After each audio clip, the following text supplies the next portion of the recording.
This was actually written from 2010 to the volunteers, but it was placed here because it was the day that Peaches the Serval arrived. This photo is me with Little Feather around that same time era. Peaches the Serval. Peaches Serval's date of birth was 4/18/1994, and she arrived at Wildlife on Easy Street on 6/27 of 1997. Peaches will be moving, this is the part I wrote from 2010. Peaches will be moving to the tour pass soon, so I thought she would be a good one for you to get to know. Peaches the Serval was from a facility in Oklahoma called Oakhill Wildlife Center.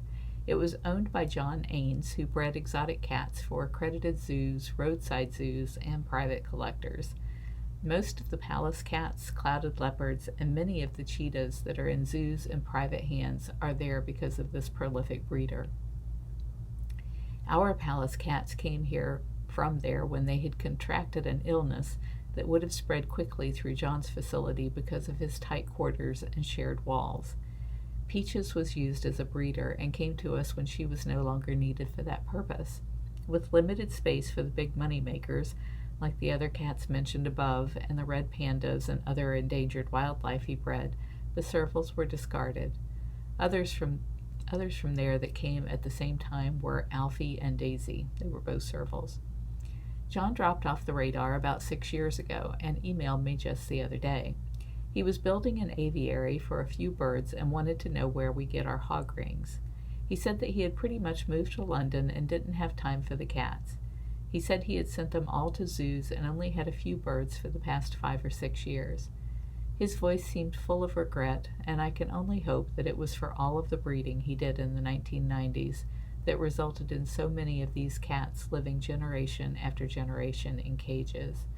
And I think the main reason that he ended up getting out of the exotic animal industry back then was that his partner had his mother working with them, and during cleaning time she had gotten too close to one of the leopards enclosures, and the cat was able to reach out through the wire and killed her, and I think it cut her throat. And so that was just such a horrific experience for both John and for his partner to have lost his mother-in-law, essentially, that I think that was why he got out of it. And I'm really sorry to hear that he was getting back into breeding birds. I don't think they belong in cages either, but that's not my personal battle. And so this was written, again, back in 2010. So when I say that he was getting back into the bird breeding business, that was in 2010, and I have no idea whether or not he's still doing that. I hope not.